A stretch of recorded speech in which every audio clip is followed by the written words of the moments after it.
Hey guys, how's it going? It's your boy M.K.S here, back with another video.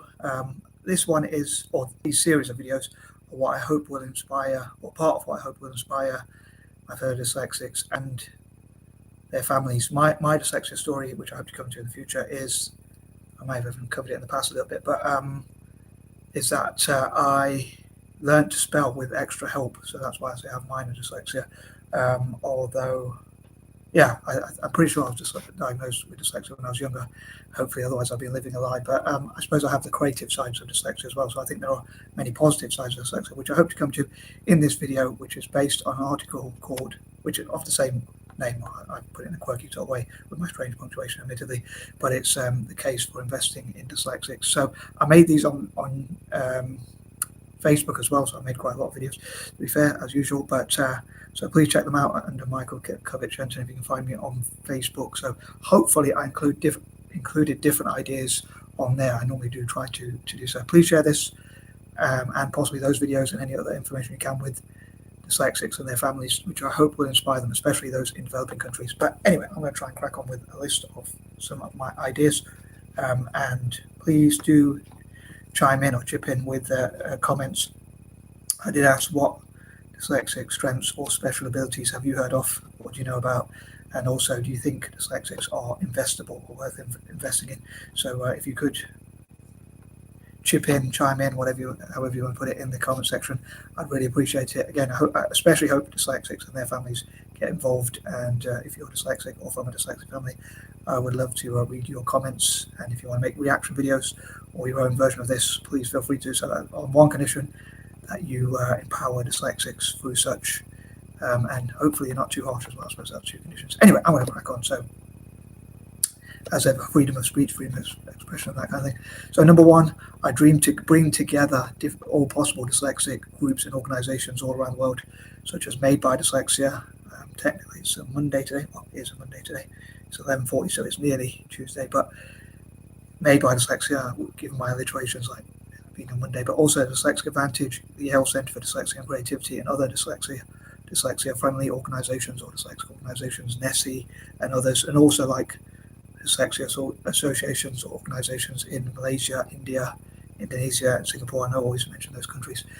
Also Kenya, the D.O.K, Dyslexia Organization of Kenya. I hope they collaborate with each other as well as ones from the West or America and the UK. I hope that so dyslexic individuals, organizations, associations, schools, and whatnot all come together. All coming together is my goal. And yes, discussing what research they have, what they know, and whatever information, so they can learn from each other. Number two, I'm sure there's lots they could learn from each other. I also hope for people to learn about the strengths of dyslexia. Number three, I would love for as many investment vehicles. For some reason, with my quirky punctuation and that kind of thing, I like to put investment vehicle in speech marks, the vehicle bit. But basically, as many investors as possible, whether that's sovereign wealth funds, hedge funds, banks, businesses. I'm sure every business sort of invests, but as many people and organizations and whatnot that invest as possible to invest in dyslexics and the talents and skills that we possess between us. Not myself, but my fellow dyslexics, because I don't really have any skills, to be honest, but poor me. But yeah, so I'd love for them to invest, and also for dyslexics to invest in each other. Number four, on that note, my fellow dyslexic, which I mentioned on the videos that I covered, especially on part one, well, solely on part one, really, on my Facebook equivalent of this, Charles Schwab, if I pronounce his surname right now. I don't know if he's related to the Claude Schwab, or whatever his name is, from the World Economic Forum, but Charles Schwab is a dyslexic billionaire, and he's also made his own foundation, which I dream will support the Rare Gem School, which I support in Kenya, and also other dyslexia-friendly organizations and schools across Africa and Asia. I love for his charitable foundation to support them, as well as like Paul Ofala, who's another fellow dyslexic who also has ADHD in his case. As there's many overlapping conditions. But yeah, I dream for, getting to the point, I dream for Charles Schwab and other dyslexics, Richard Branson and others, to invest in their fellow dyslexics and helping schmucks like me to learn their success secrets and strategies, like talk about what it takes to be successful. Could ideas alone be enough, or does it include hard work? Do dyslexics have unique ideas and strengths? And I suppose we do like thinking outside the box. We can be quite creative in many cases. It does affect people differently, but I dream that we will, as I say, learn from each other, and that we'll invest in each other and work together as well. Number 5, I normally focus on developing countries, but this is something that I hope to do internationally. But I hope if my fellow dyslexics in Western countries, if you like, or countries that are already quite well off, like America, the UK, Europe, or certainly well off compared to nations in Asia and Africa, I hope if they do well and they become financially empowered, they will support their fellow learning disabled people who are from less well-off areas. I also hope even like something like this will, if people find out about stuff like this and see how it works and see what dyslexic people can achieve and have achieved, and hopefully will achieve in the future, hopefully a lot more than we have done even in the past or even in the present. Hopefully nations within Africa and Asia, across Africa and Asia, will learn that sort of thing, and will be encouraged to encourage their their dyslexic people in their own communities. And maybe the next Richard Branson or Charles Schwab or Olof Fella or John Chambers or whatnot could be a dyslexic kid in a classroom in Malaysia or India or Indonesia, Singapore, or any other part of Asia and Africa.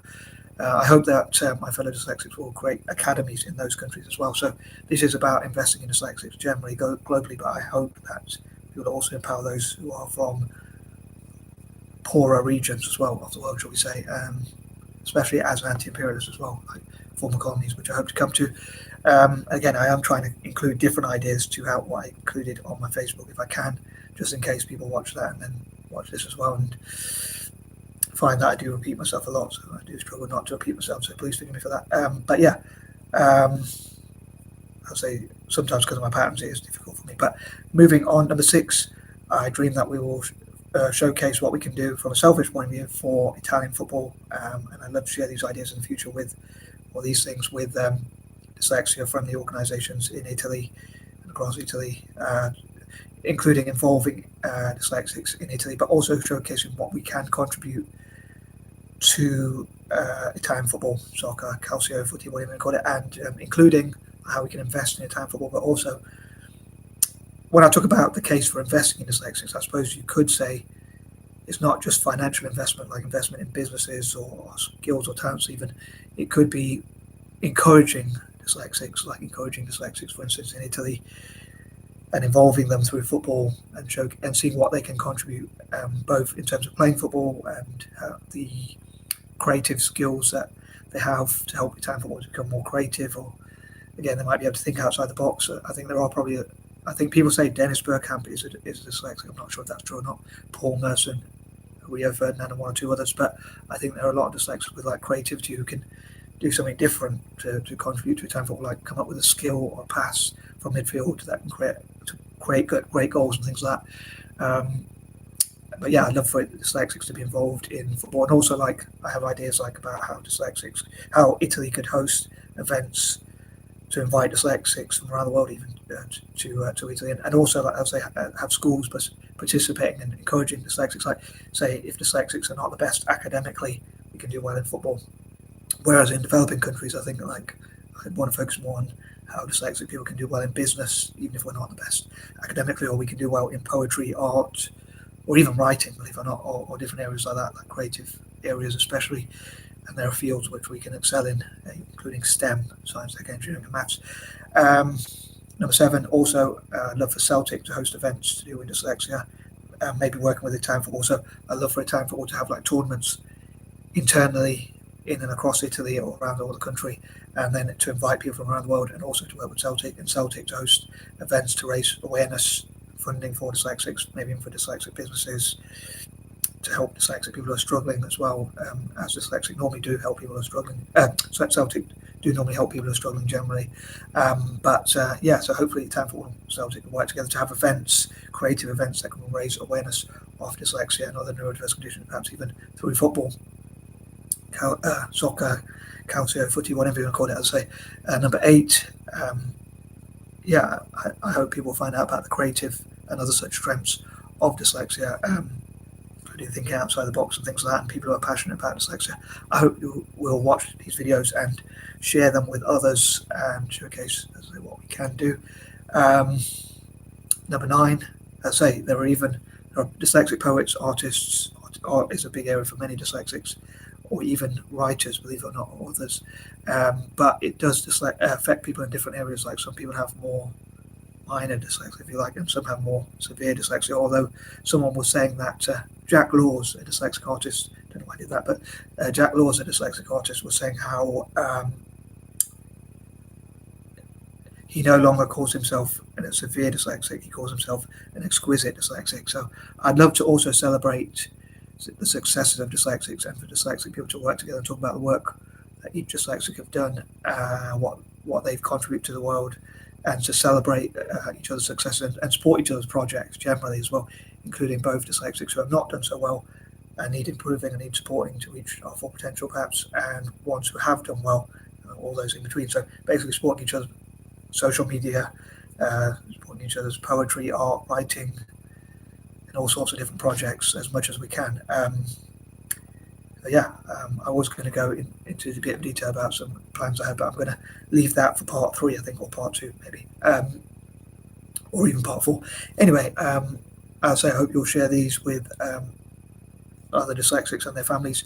And number 10, final point for this video, I also hope these will inspire young dyslexics for the future, so that they will be empowered from a young age to believe in themselves and to achieve their full potential. And also, I'd love to celebrate young dyslexic entrepreneurs. Like I think one's called Amari McQueen, which I mentioned again on my Facebook.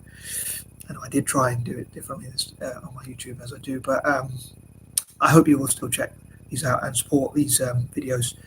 And as I often say, if, for instance, if this video ever does, by some miracle, get monetized, if I ever do manage to monetize my channel, as I've failed to do so far, I did want to do so by my 40th birthday, perhaps, or even within a year, really.